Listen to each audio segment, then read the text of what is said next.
Was a man of Wei, Dongmen Wu, who did not grieve when his son died. His wife said to him, "No one in the world loved his son as much as you did. Why do you not grieve now he is dead?" He answered, "I had no son, and when I had no son, I did not grieve.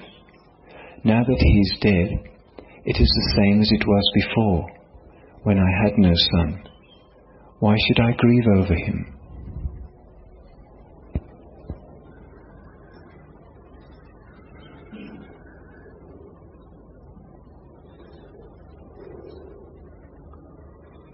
The most fundamental religious truth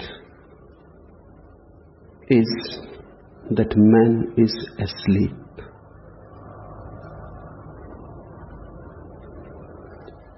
Not physically, but metaphysically.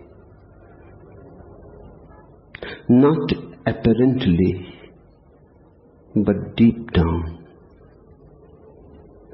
Man lives in a deep slumber. He works, he moves, he thinks, he imagines, he dreams, but the sleep continues as a basic substratum to his life. Rare are the moments when you feel really awake. Very rare. They can be counted on the fingers. If in 70 years' life you had only 7 moments of awakening, that too will be too much. Man lives like a robot, mechanically efficient, but with no awareness. Hence the whole problem. There are so many problems man has to face, but they are all byproducts of his sleep. So the first thing to be understood is what this sleep consists in. Because Zen is an effort to become alert and awake. All religion is nothing but that. An effort to become more conscious. An effort to become more aware. An effort to bring more alertness, attentiveness to your life.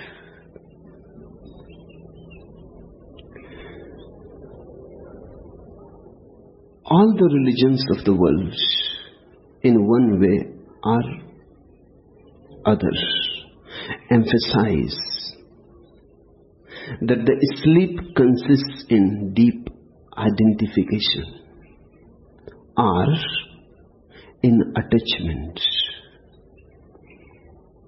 Man's life has 2 layers to it. One is that of the essential, and another is that of the accidental. The essential is never born, never dies.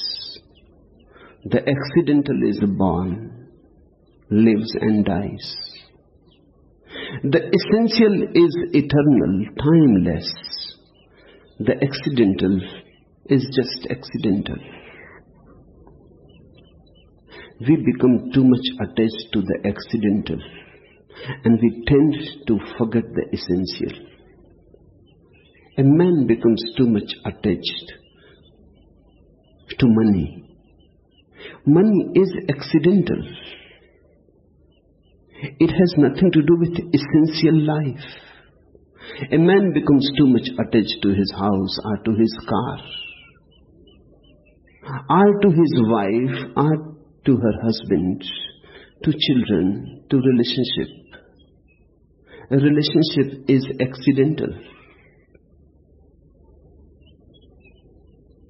It has nothing essential in it. It is not your real being. And in this century, the 20th century, the problem has become too deep. There are people who call the 20th century the accidental century. They are right. People are living too much identified with the non-essential: money, power, prestige, respectability. You will have to leave all that behind when you go. Even an Alexander has to go empty-handed. I have heard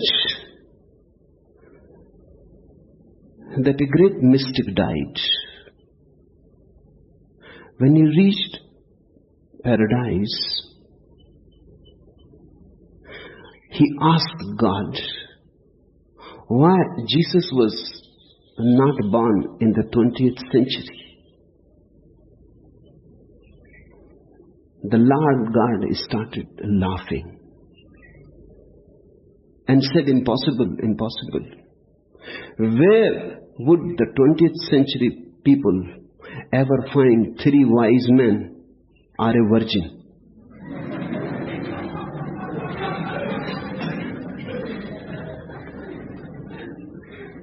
The 20th century is the most accidental. By and by, man has become too much attached with my and mine, with possessions. And he has completely lost track of his being. He has completely lost track of I. My has become more important. When my becomes more important, then you are getting attached to the accidental. When I remains more important and my remains just as a servant, then you are a master. Then you are not a slave. Then you live in a totally different way. That's what Zen people call the original face of man, where pure I exists. This I has nothing to do with the ego.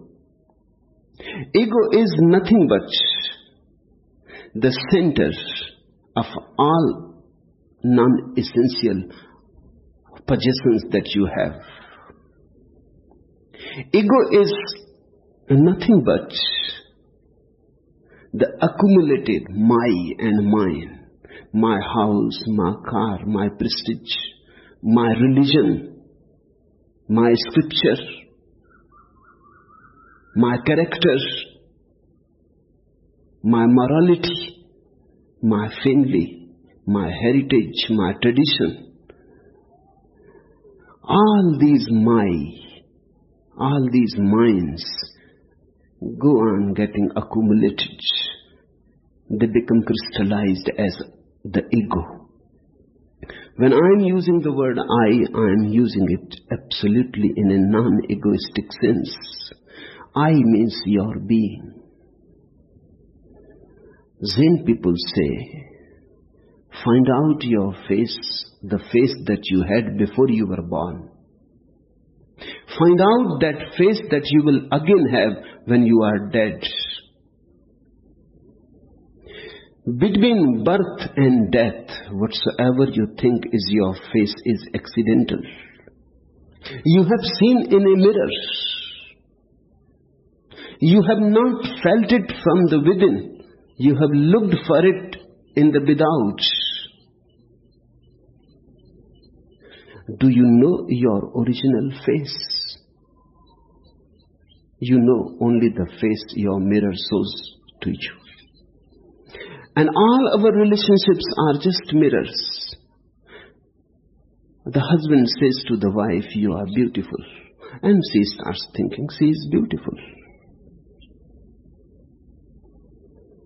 Somebody comes, buttresses you, says you are very wise, intelligent, a genius. And you start believing in it. Or somebody condemns you,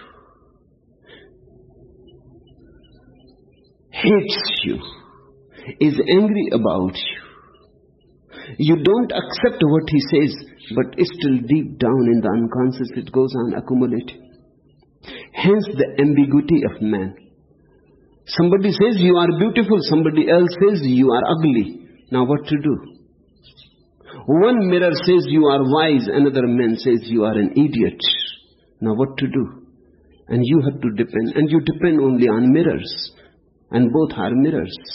You may not like the mirror that says you are an idiot, but it has said, it has done its work. You may repress it. You may never bring it to your consciousness, but deep down it will remain in you that one mirror has said you are an idiot. You trust in mirrors, then you become split, because there are so many mirrors, and each mirror has its own investment. Somebody calls you wise, not because you are wise. He has his own investment. Somebody calls you an idiot, not because you are an idiot. He has his own investment. They are simply showing their likes and dislikes. They are not asserting anything about you. They may be asserting something about themselves, maybe, but they are not saying anything about you, because no mirror can show you who you are. Mirror can only show your surface, your skin. You are not on your skin, you are very deep. You are not your body. One day the body is young, another day it becomes old. One day it is beautiful, healthy, another day it becomes crippled and paralyzed. One day you were throbbing with life, another day life has oozed out of you. But you are not your periphery. You are your center. The accidental man lives on the periphery. The essential man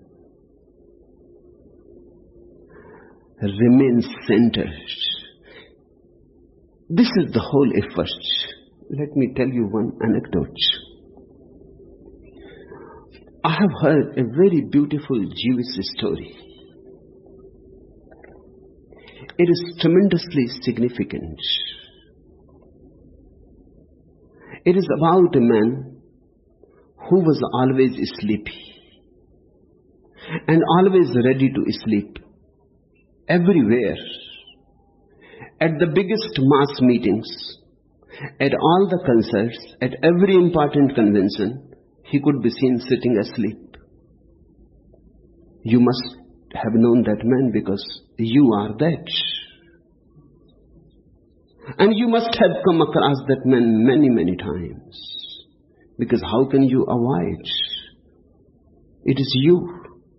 And he slept in every conceivable and inconceivable pose. He slept with his elbows in the air and his hands behind his head.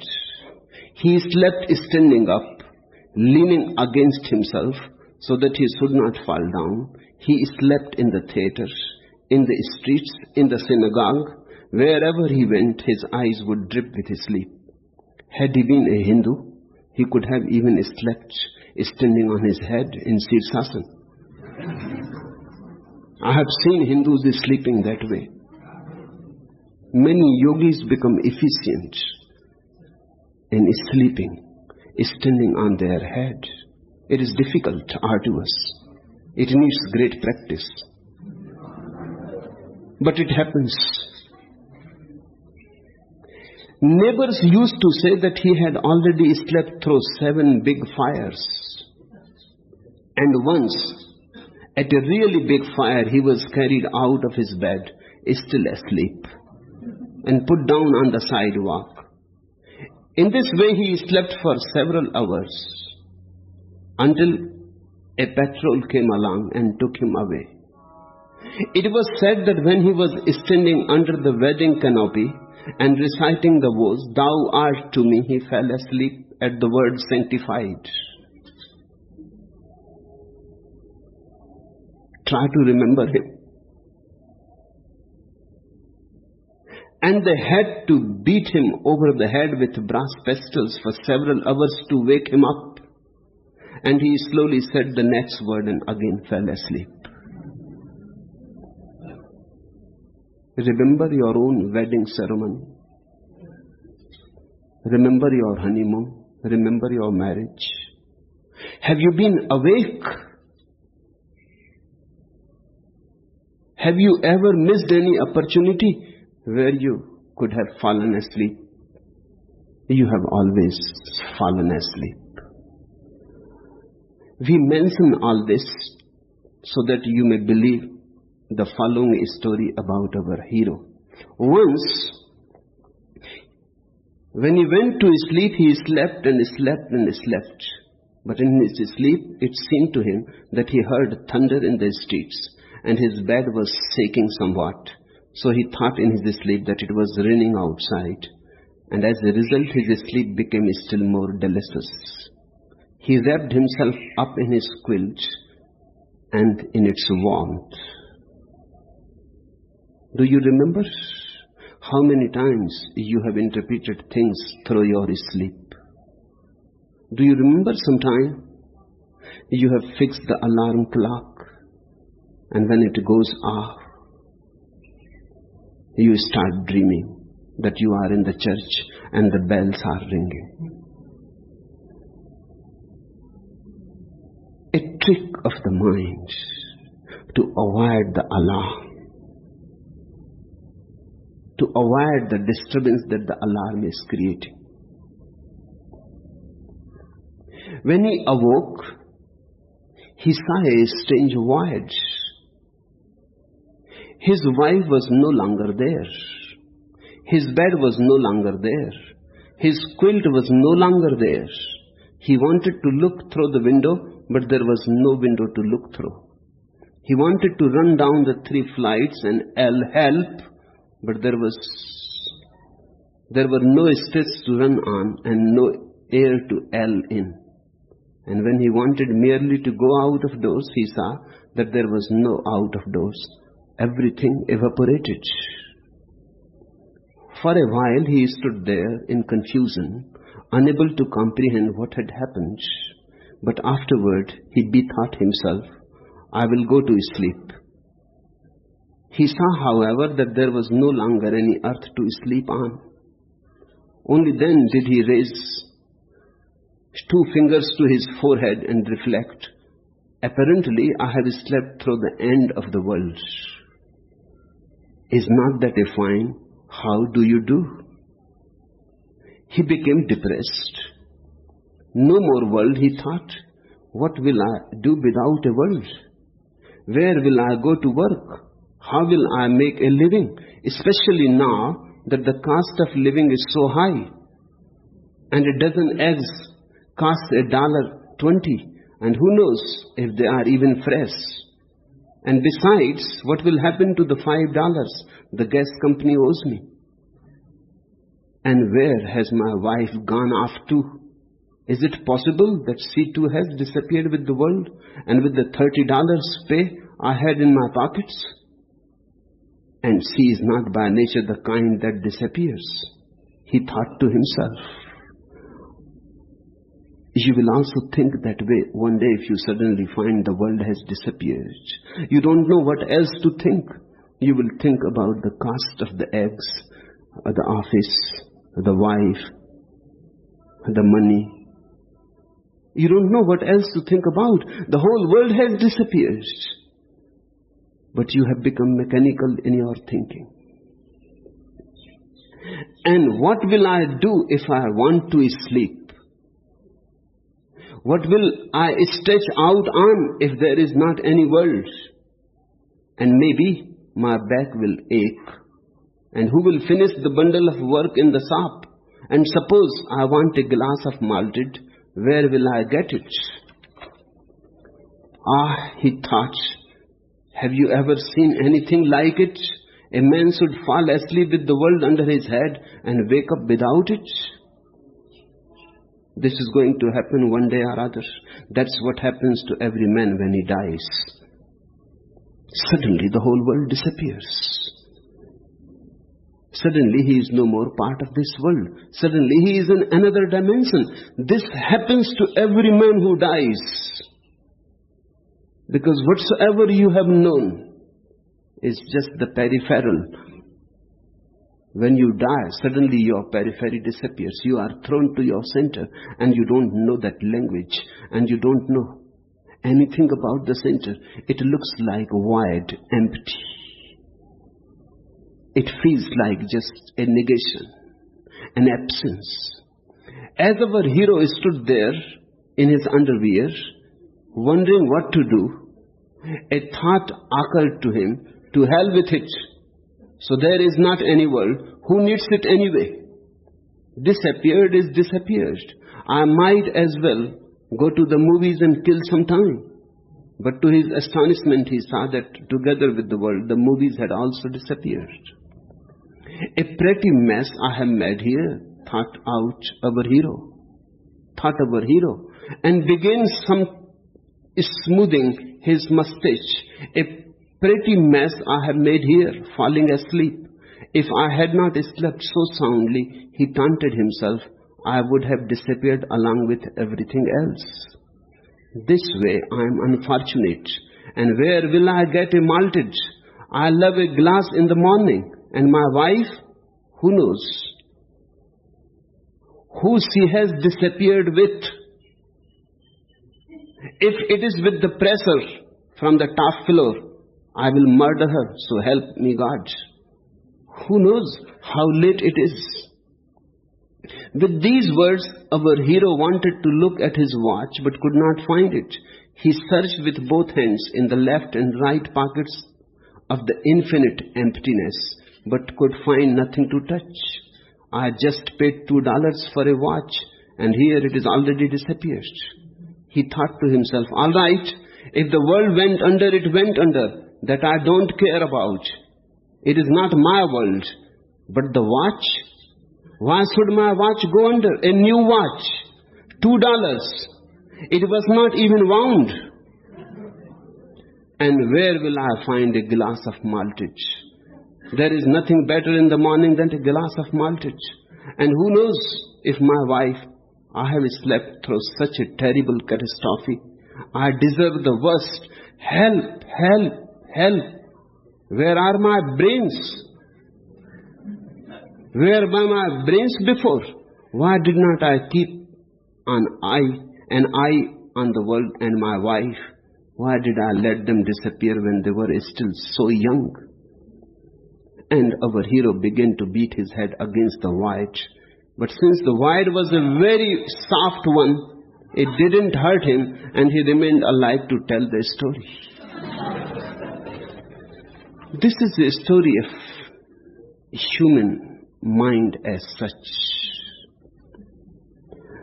You create a world around you of illusions. You go on getting attached to things which are not going to be with you when you die.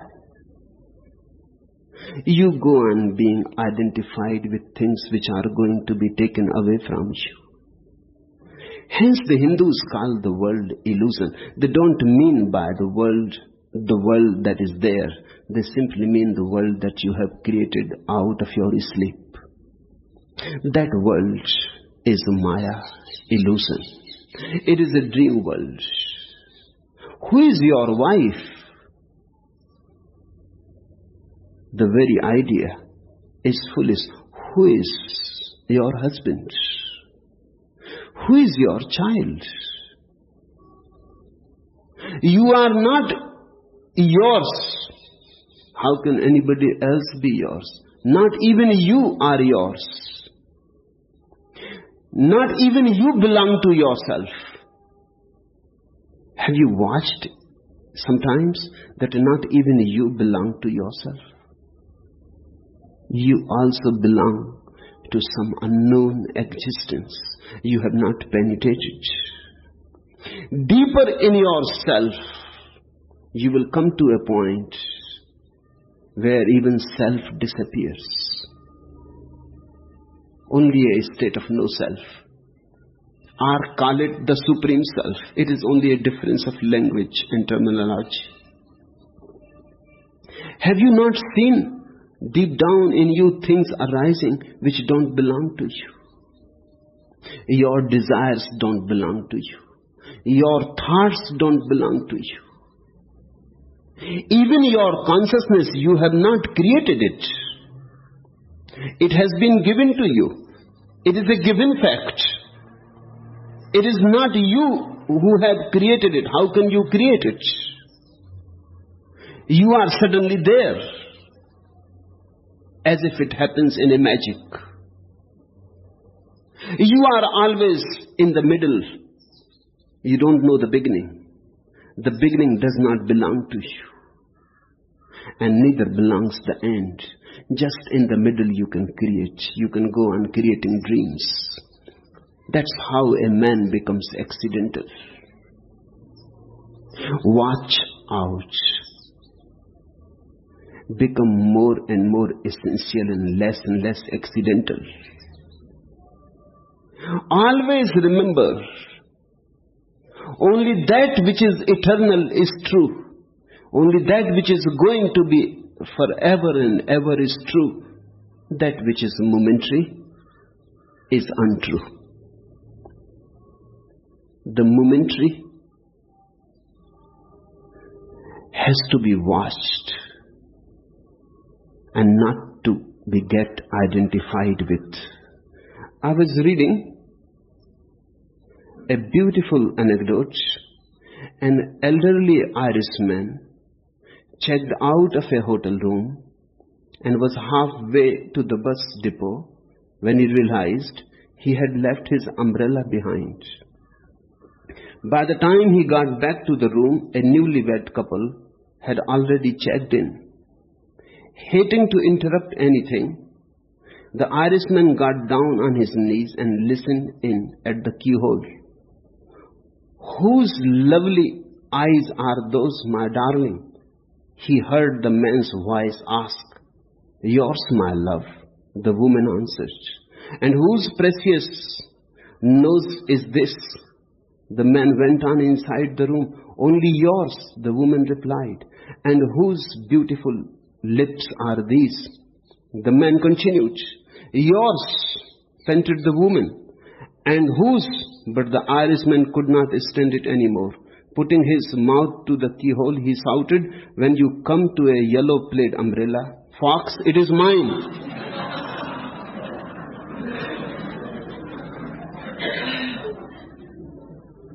This game of my and mine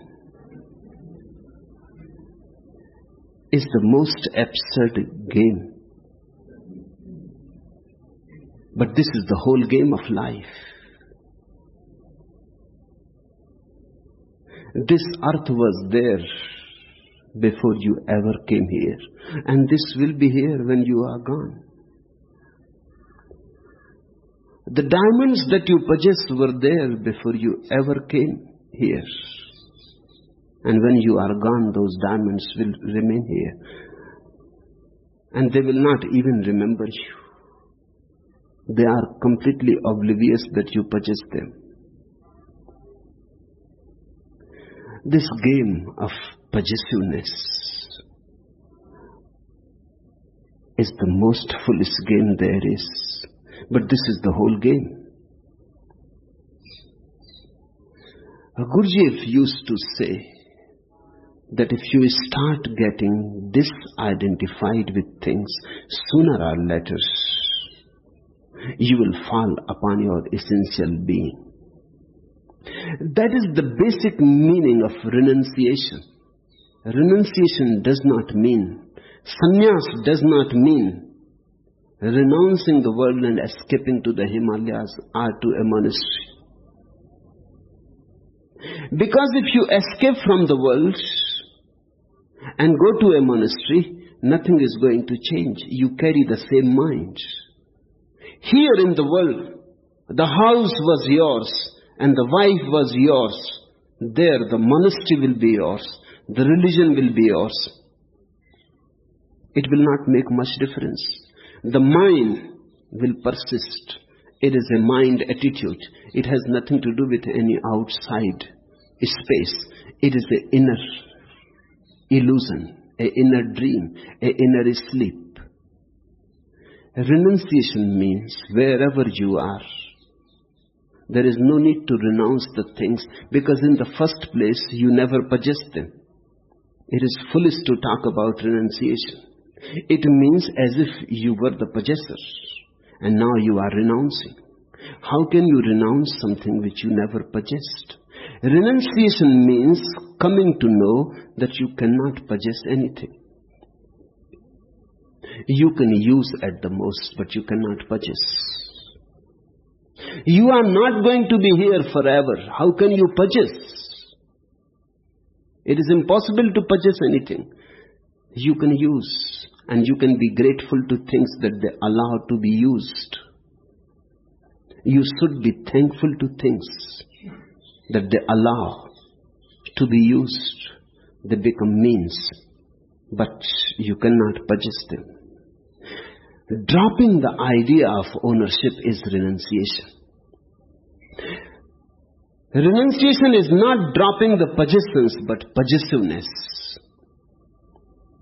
And this is what Gurdjieff calls getting unidentified. This is what Bowles call realizing Adhar Manus, the essential man.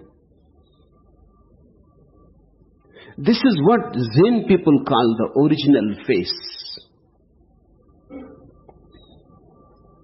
There is a very famous Taoist story. I love it tremendously. The story is about an old Taoist farmer whose horse ran away. That evening the neighbors gathered to commiserate with him. Since this was such bad luck, he said, maybe. The next day the horse returned, but brought with it 6 wild horses.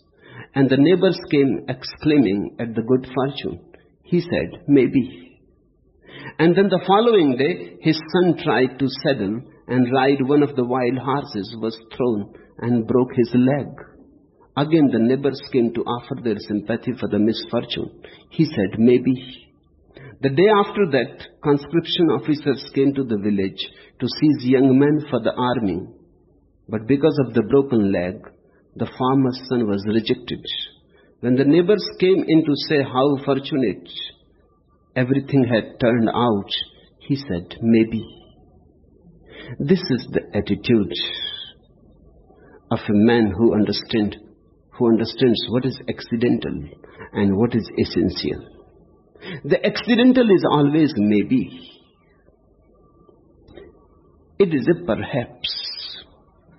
You cannot be certain about it. You need not be certain about it. People who become certain about the accidental are going to be frustrated sooner or later. Their certainty is going to create much frustration for them. Their certainty will create expectations, and they cannot be fulfilled because the universe is not there to fulfill your expectations.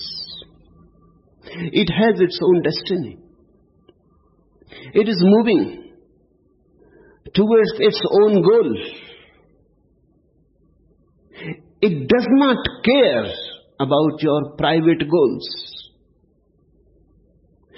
All private goals are against the goal of the universe itself. All private goals are against the goal of the whole. All private goals are neurotic.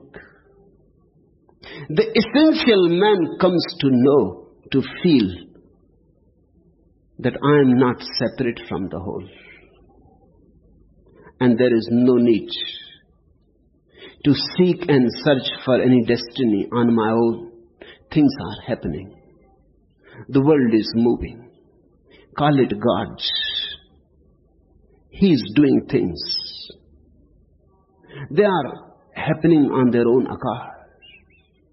There is no need for me to make any struggle, any effort. There is no need for me to fight for anything. I can relax and be. The essential man is not a doer. The accidental man is a doer.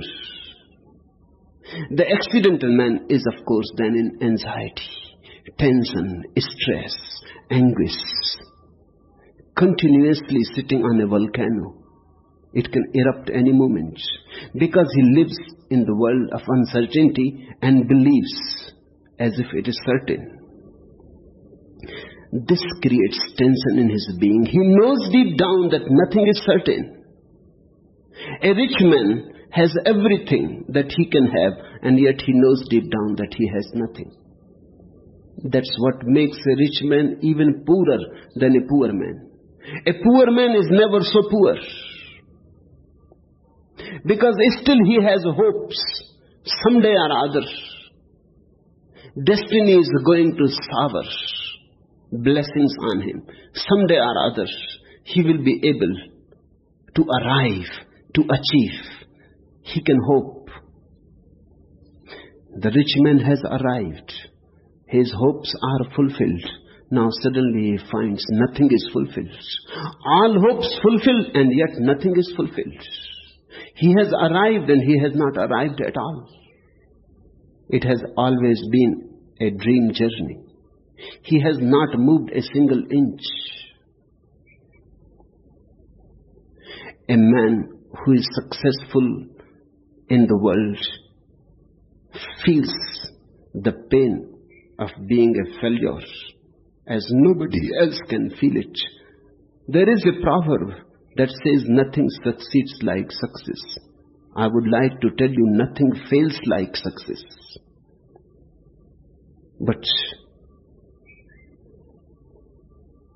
you cannot know it unless you have succeeded.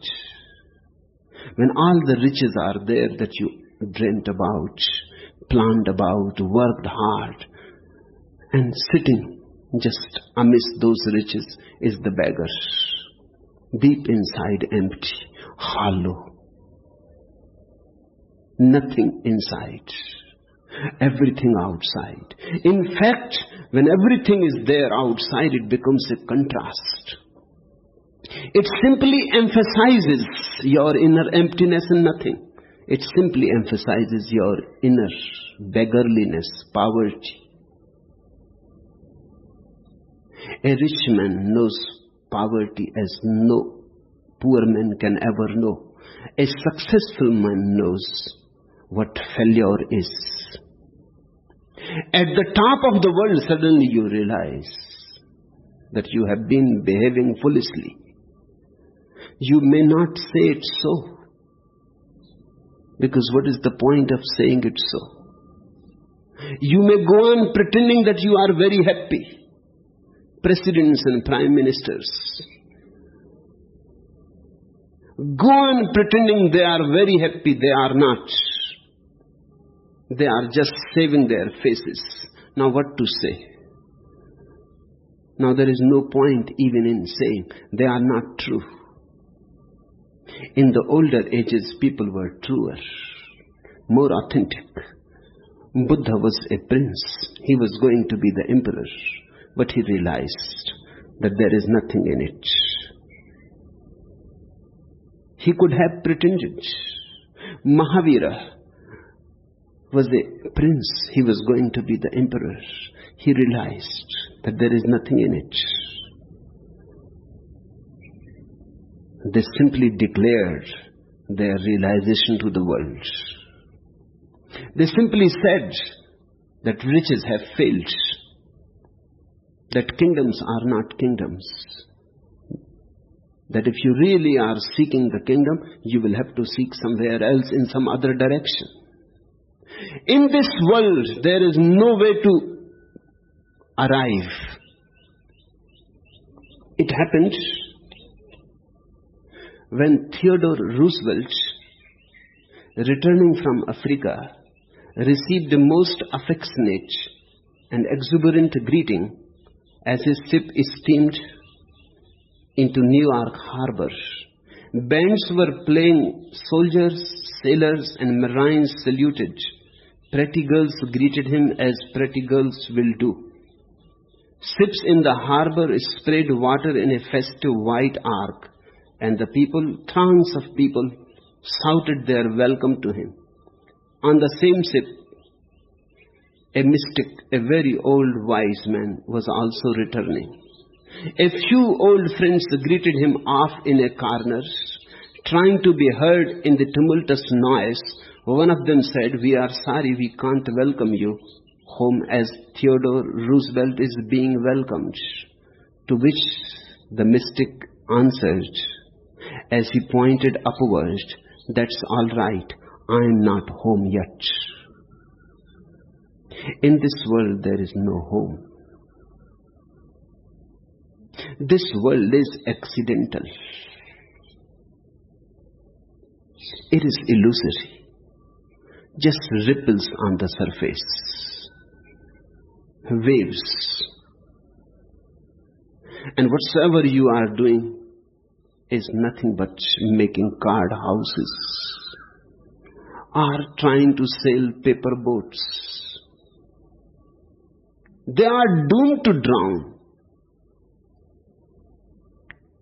This realization makes a man for the first time a little alert about his sleepiness, and then he starts moving more and more towards consciousness. When things are no more important, only consciousness becomes important. When things are no more significant, a new search, a new door opens. Then you are not rushing towards the without. You start slipping into the within. The kingdom of God is within. And once you drop identifying with things, suddenly you are no more fighting. There is no point. You start moving with the river of existence. Arrival at home is effortless. Bodhi has sent me a small, beautiful story. Werner Erhard likes to tell it. Once there was a famous medicine man in northern Canada who was said to have enormous powers. When he waved a blanket at northern lights, they changed color. Every time he waved his blanket, the northern lights really would change color. One day, he lost his blanket, and the northern lights changed color anyway. That ruined his reputation as a medicine man. Life is also that way. No matter what you do, life only turns out the way it turns out. Struggling with life does not help at all. Struggling is simply destroying.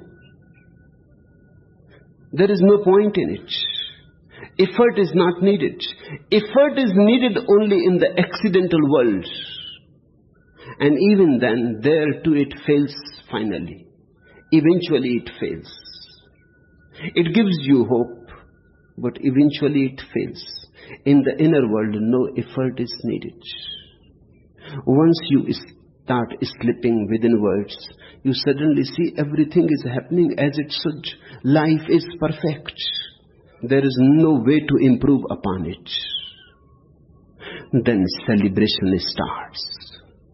When life is felt as perfect, when you suddenly see the tremendous beatitudes, the tremendous glory surrounding you, when you suddenly see that you have always been at home, there was nowhere else to go, when you suddenly feel in your innermost core of being that you are with God and God is with you, that you are floating with the whole, You don't have a private destiny. The destiny of the whole is your destiny also. So wherever this existence is moving, you are also moving. You don't have any private goals. You are no more idiotic. The word idiot is very beautiful. It comes from the same root as idiom. It means a person who is trying to live a private life. A person who is trying to move against the whole. A person who has his own idiom. That's what an idiot is. The whole world is going to the south, he is going to the north. That's what an idiot is. The accidental man is idiotic. Such a vast universe running so smoothly. Look at the stars.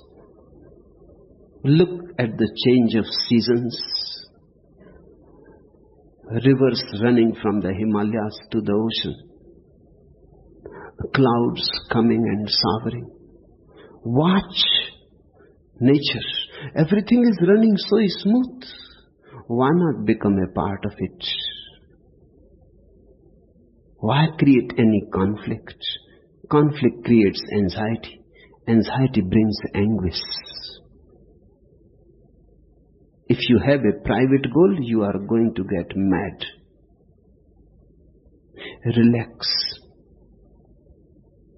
Drop out of the accidental world so you can drop in the essential world. Then one starts accepting things as they are. Then one starts loving things as they are. Then one starts cherishing things as they are. And they have always been beautiful. Once you are not fighting, not going anywhere, you can feel the music, the celestial music that is surrounding. You can see the infinite beauty. And you can feel grateful for it. It is a gift. There is no need to steal it. It is already given to you. By being alive, God has already accepted you. By being alive, He has already loved you. If you don't like the word God, you can drop it. I am not a fanatic about language. You can call it the existence, the unknown, the truth, the ultimate, the absolute, or anything.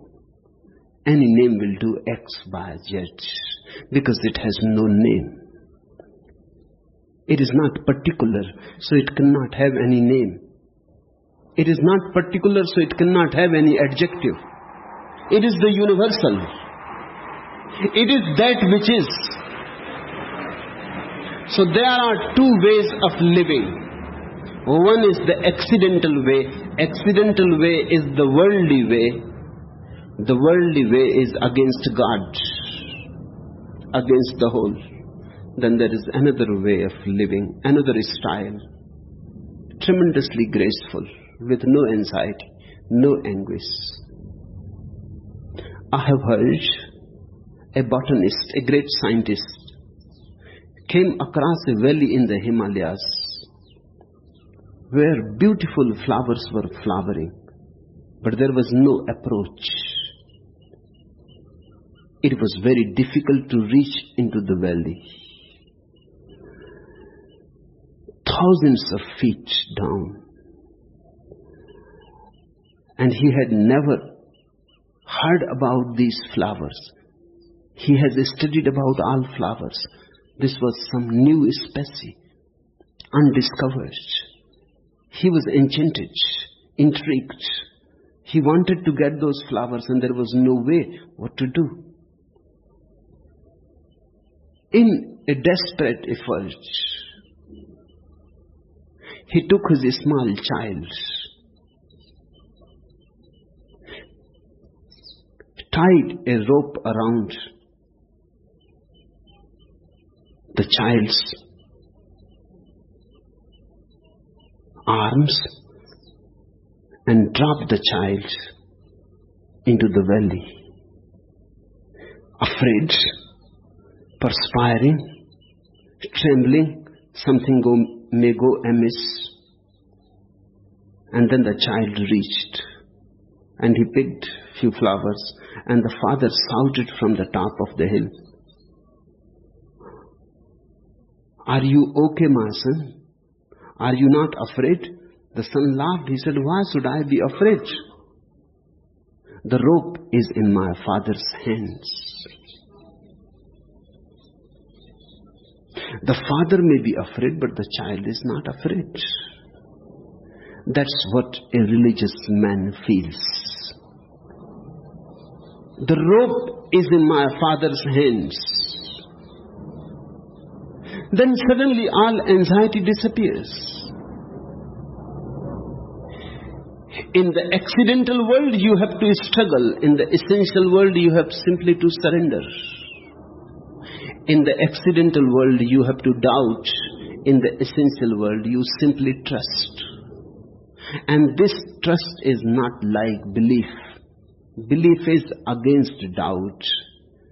Trust is simply absence of doubt. It is not against doubt. You simply feel trustful. So the question is not how to believe. The question is how to change your consciousness from being accidental to essential. How to come to your center. How to start feeling again your center. Trust will arise. Trust an outcome, a byproduct. When one comes closer to his center, one starts more and more trusting.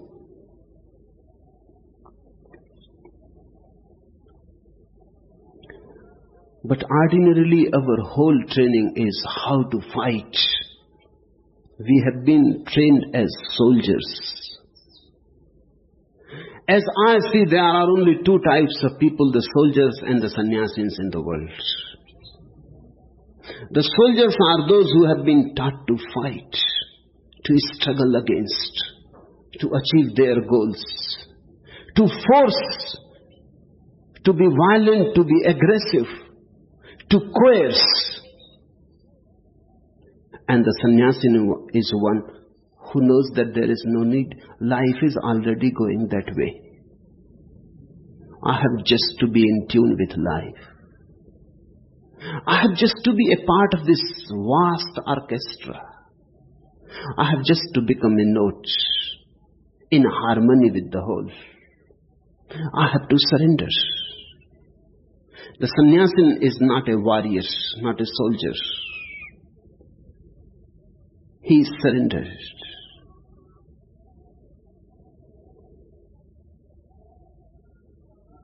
Once it happened, Mullah Nasruddin had harnessed a kitten to his broken down Cadillac. When bystanders pointed out that this was absurd, he replied, "You all may think so, but I got a harsh whip." There are people who think just by forcing anything is possible. Just a harsh whip is needed. Just you have to do it a little harder. If you are not succeeding, that simply shows that you are not working hard at it. Work a little harder. If you are still not succeeding, then you are not putting your energy. Put a little more energy into it. This is the logic of the accidental world. The essential man knows that it is not a question of putting more energy. It is not a question of fighting at all. It is a question of allowing existence to happen. Nothing is needed on your part to do. Only one thing, a deep trust and surrender.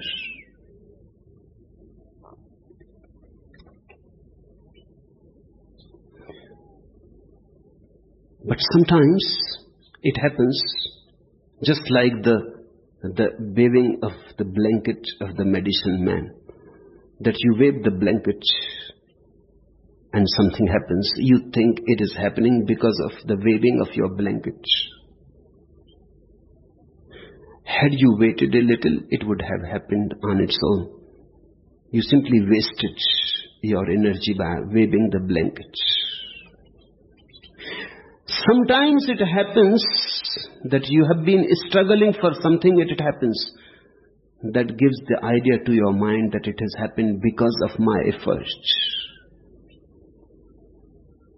Then you are in a vicious circle. When you fail, you think, I have not been doing as much effort as needed. When you succeed, you think, I have done as much as was needed. But in fact, things go on happening on their own accord. They don't happen by our efforts. Sometimes it is a coincidence that they happen even when you are making an effort. All that is beautiful, true and good simply comes as a grace. It descends on you.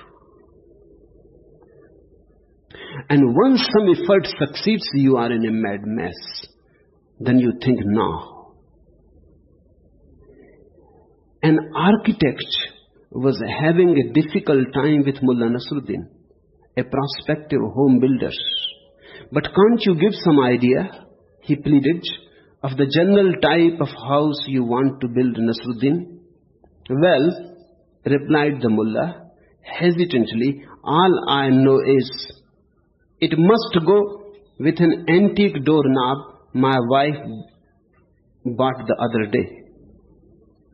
He has only an antique doorknob and he wants to make a house. Now the only thing he knows, it must go with the antique doorknob. That's how we are working. A small effort has succeeded. So you have an antique doorknob. Now you are trying to create the whole house of life accordingly. You are creating trouble for yourself. And that antique doorknob is also not because of your efforts. It is better to say that it happened in spite of your efforts. Somehow you coincided with the universe. This is the whole philosophy of the religious man, that I have nothing to do, just to celebrate, let things happen to me, just to dance and sing. It does not mean that a religious man becomes inactive. No. He becomes more active, but in his action there is no effort. There is no strain. There is no violence. It is not that he becomes inactive, dull, lethargic. No. He radiates with energy. He overflows with energy, because all that energy that was being wasted in effort is no more wasted. He has too much of it. He can share. But now he functions as a vehicle. Now he has given his whole energy to the whole. Now wherever the whole takes him, he goes. Now he is with the whole and not against it. Whether you go in a church or in a temple or not is irrelevant. If you are with the whole, you are a religious person. Whether you are a Christian or a Hindu or a mundane is irrelevant. If you are with the whole, you are a religious person. And remember this with me. I am not here to convert you to become a Hindu, to become a mundane, to become a Christian. All this nonsense is not for me. I am here to help you to become religious. with no adjective attached to it.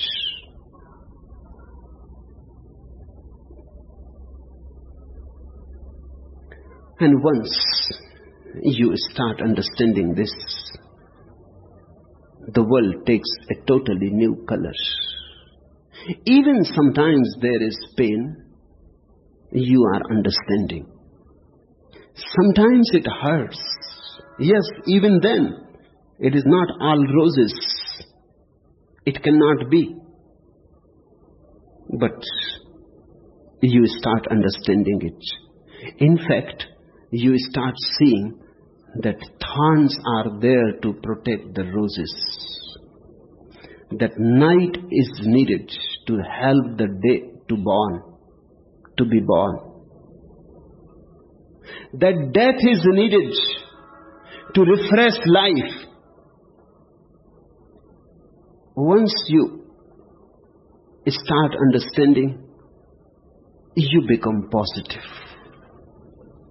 Then whatsoever happens, you can always look deeper into its meaning, its significance. I was reading a poetry. The world is a beautiful place to be born into. If you don't mind happiness not always being so very much fun, if you don't mind a touch of hell now and then, just when everything is fine, because even in heaven, they don't sing all the time. Even a dancer needs a rest, even a singer needs a rest. Even a happy person needs rest. One cannot remain in one mood continuously. There is no need. When there are so many climates available, why get attached to one? Why not be enriched by all? A man who has attained to his essential center moves on dancing in different situations. Sometimes it is hot, sometimes it is cold, sometimes it is joy, sometimes it is sadness. But now everything brings him some message from the whole. Everything has become a messenger. This story, today's story, is a very simple story but very significant. And it always happens that significant things are very simple. And simple things are very significant. There was a man of Wei, Tang Man Wu, who did not grieve when his son died. His wife said to him, "No one in the world loved his son as much as you did. Why do you not grieve now? He is dead." He answered, "I had no son, and when I had no son, I did not grieve. Now that he is dead, it is the same as it was before. When I had no son, why should I grieve over him?" A very simple parable, but tremendously significant, very meaningful. Enter into it layer by layer. There was a man of Wei Tang Wu man who did not grieve when his son died. It is very difficult not to grieve when somebody you loved so much has died. It is possible only if you have known something of the essential.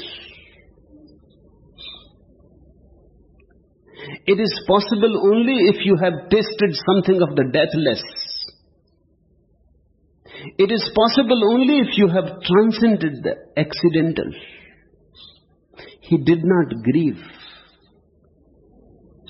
He was not sad. He was not weeping or crying. He was not broken. He remained just the same as he was. The wife was disturbed. She said, no one in the world loved his son as much as you did. Why do you not grieve now he is dead? Ordinarily, this is our logic, that if you love a person too much, you will grieve too much when he is gone. The logic is fallacious. The logic has a very deep flaw in it. In fact, if you have loved a person really, when he is gone, he is gone. You will not grieve much. If you have not loved the person deeply, then you will grieve very much. Try to understand this. Your father dies, or your mother dies. If you have loved your father totally while he was alive,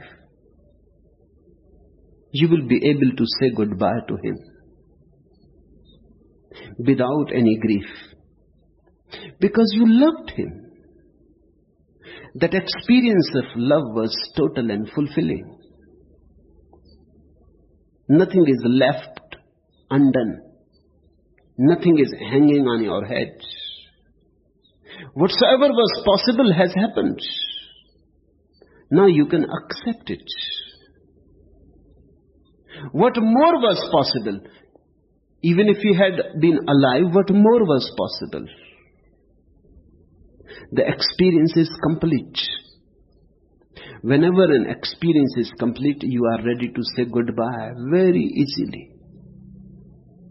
But if you had not loved your father as you always wanted to, you had not been respectful towards him as you always wanted to, you will feel guilty.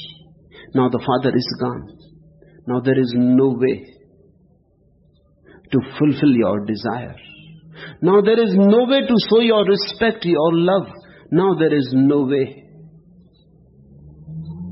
You will feel hanging in the middle air, in a limbo. You will not be at ease. You cannot say goodbye. You will cry and weep, and you will be broken. And you will say that you are broken because your father is dead, but the real thing is something else. You are broken because now the possibility to love him, to respect him is gone. Now there is no possibility. The doors are closed and you have missed an opportunity.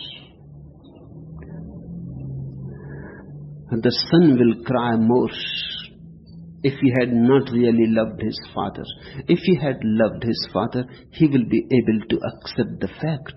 Love is very accepting and very understanding.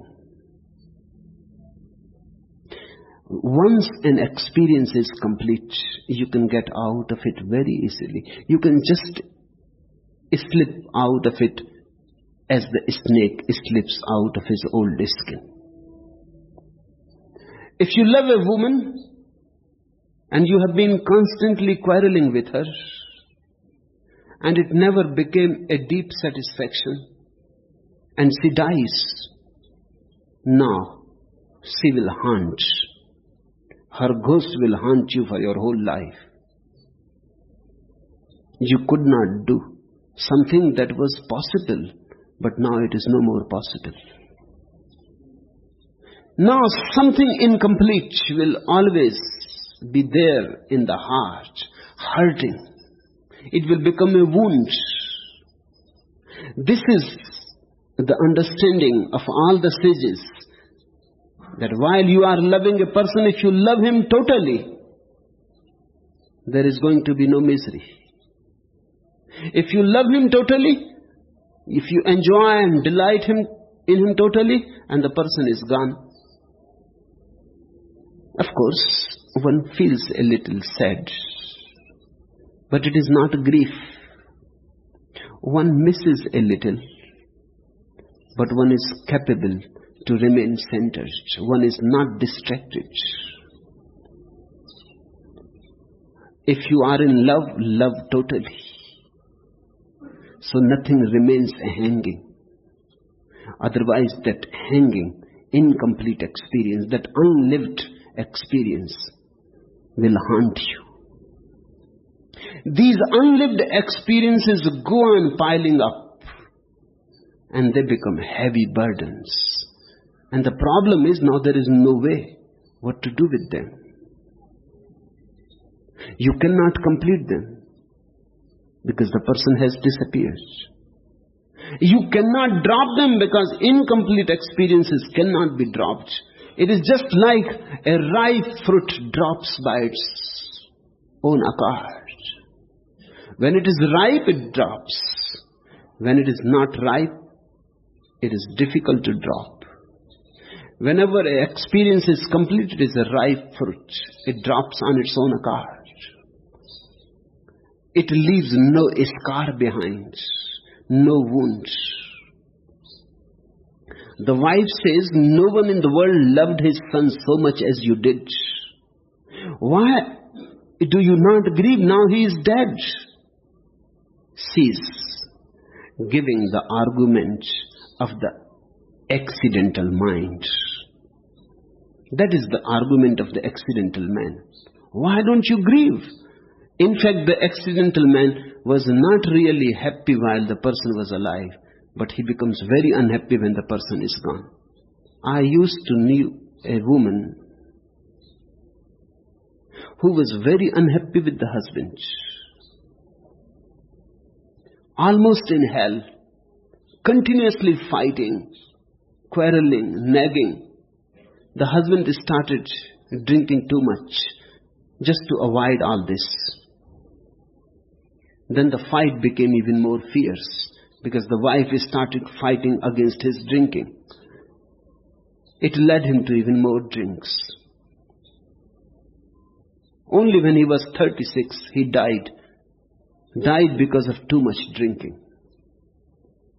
The woman was never happy. She lived with him almost for 7 years.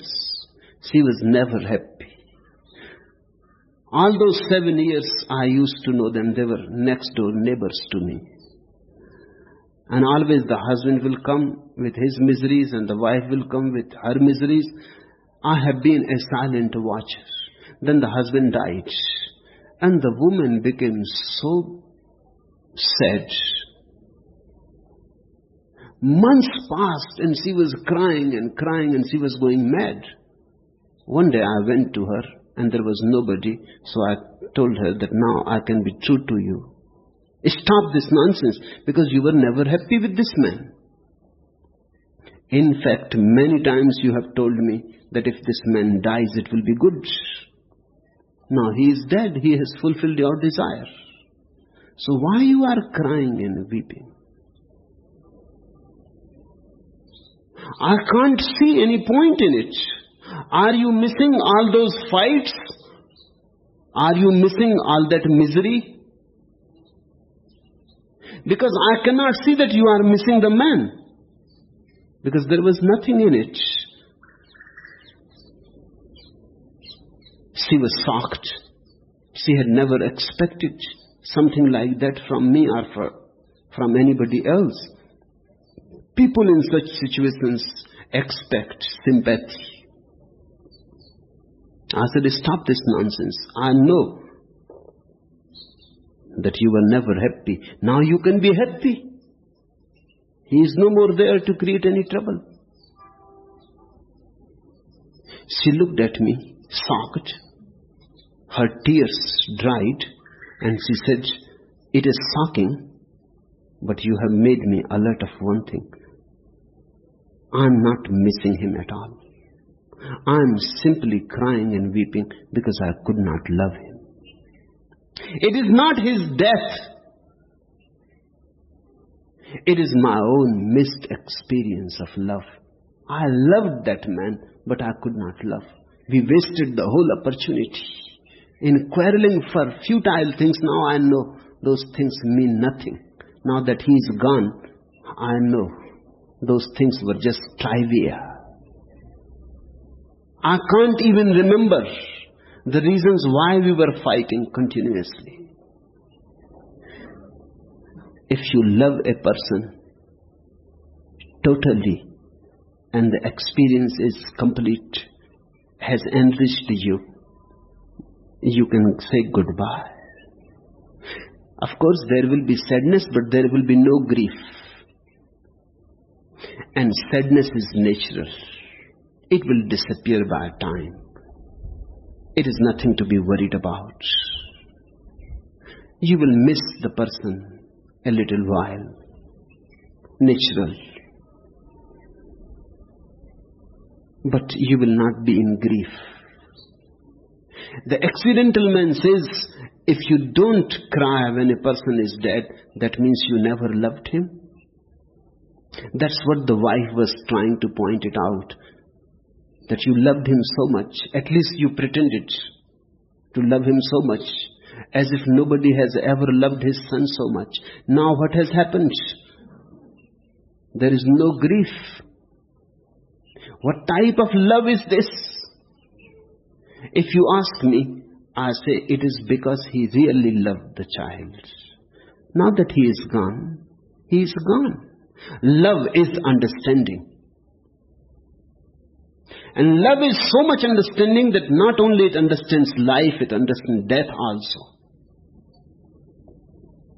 He answered, I had no son, and when I had no son, I did not grieve. This is the logic of the essential man. He says, there was a moment in my life the son was not there. And I was happy without him. I had known no grief then. Then the son came and I was happy with him.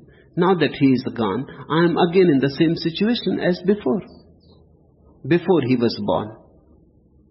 And I was not in grief then, so why I should be in grief now? Again, I am in the same situation. The son is not there. I am no more a father again. Once I used to be not a father. Then I became a father. I am again no more a father. Something has happened. Disappeared. I am left in the same way as I was before. It is said about a great sage who was a prime minister. When he was appointed prime minister to a king, he was almost a beggar on the streets. But the news of his wisdom is spread. Rumors started coming to the palace. And the king started going to him, and he was impressed. He was tremendously impressed by the man and his insight. He appointed him his prime minister. The beggar came to the palace. The king said, now you can drop your robe. Beautiful clothes were ready for him. He was given a good bath. Beautiful robes were given to him, ornaments, and as it befits a prime minister. Then everybody became intrigued by the fact that in one room he had something like treasure locked. And every day he used to go unlock the door. He will go alone. He will not allow anybody inside. Lock the door again, and he will remain there for at least half an hour, then come out. Everybody became suspicious. What is happening in that room? What he is having in that room? Is there some conspiracy? Is there some secret? And of course, the king also became interested. One day the king said, I would like to come with you in your private room. I could not sleep the last night. I continuously worried what is there. The prime minister said there is nothing. And it is not worth.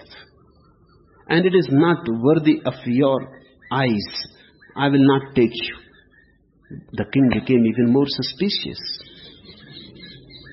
He said that there seems to be some danger. I cannot allow this to happen in my palace. You will have to take me in. The prime minister said that if you don't trust me, then I will take you in. But then this is the end of my prime ministership, then take my resignation and come into the room. Otherwise, trust me and never ask about the room. But the king was really suspicious. He said, okay, you give your resignation, but I am coming into the room. With his whole court, they entered. There was nothing, his old robe. Just the old robe, hanging on a nail in the room. They looked around, there was nothing, the room was empty. They said, why you come here? He said, just to see this robe. To remind me that once I was a beggar, and any day I will be a beggar again. Just to remind me, so that I don't get too much attached with this prime ministership. He dropped out of his dress, took his robe. The king started weeping and crying. He said, don't go. But he said, no, enough is enough. You could not trust me. And when there is no trust, there is no point of my being here. I must go. But he left the palace the same way he has entered one day.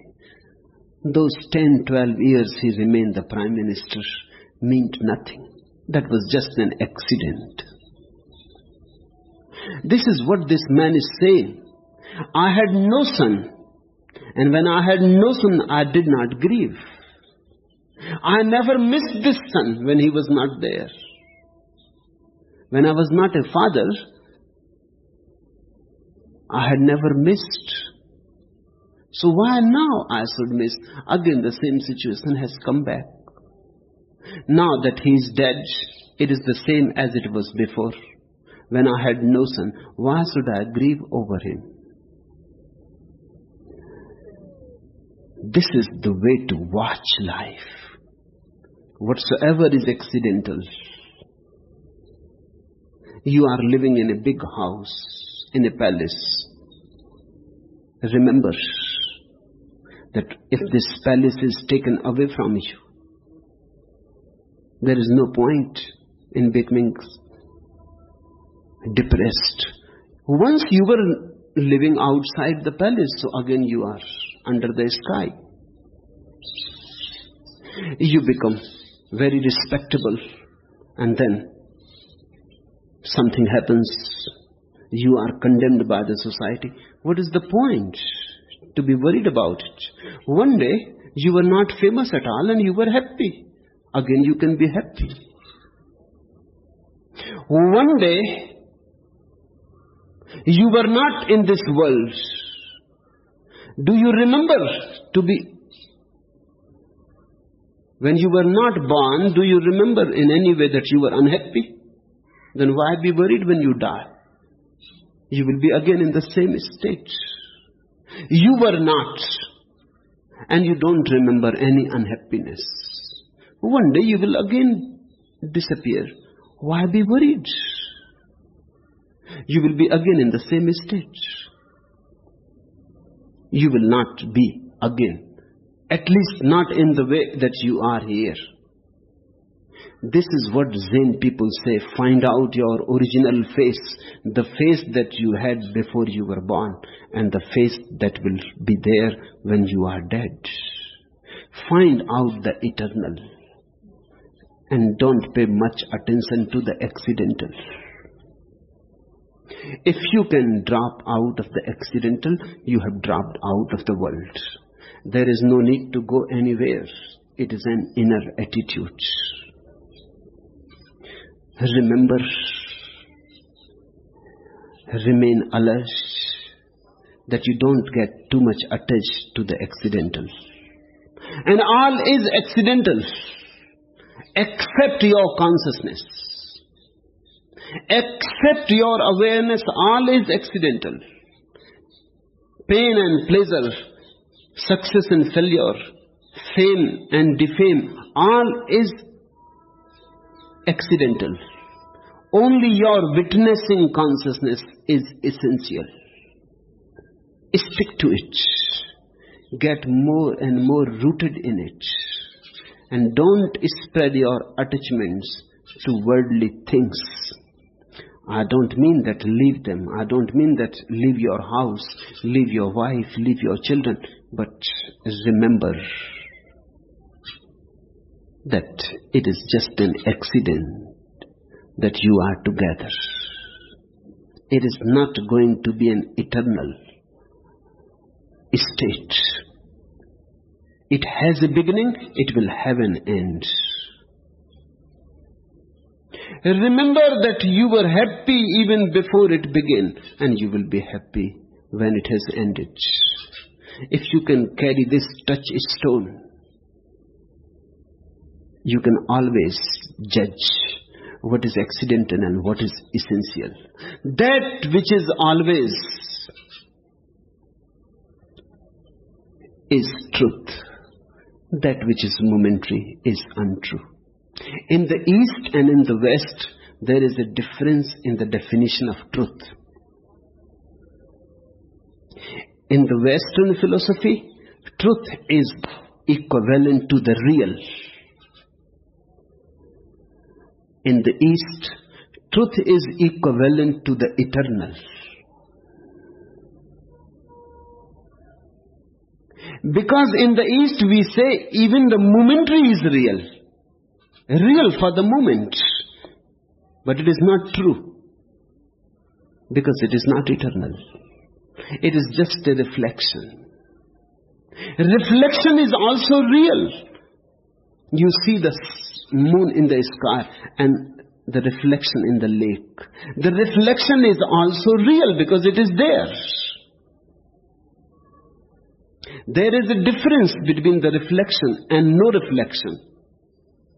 So it is real. Even a dream is real. Because when you dream, it is there. It is real as a dream, but it is real. The only difference between the dream and the waking state is that the dream lasts only for few moments. The waking state lasts longer. But in the East we have come to the ultimate awakening also. Then this waking state also looks momentary. Then this too is dreamlike. The eternal is true. The temporal is untrue. The accidental is also real and the essential is also real. But with the accidental you will remain in a misery.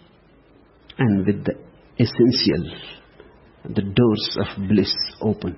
The doors of Satchidanand, of truth, of consciousness, of bliss. Remember this story into your day-to-day life. Imbibe its impact.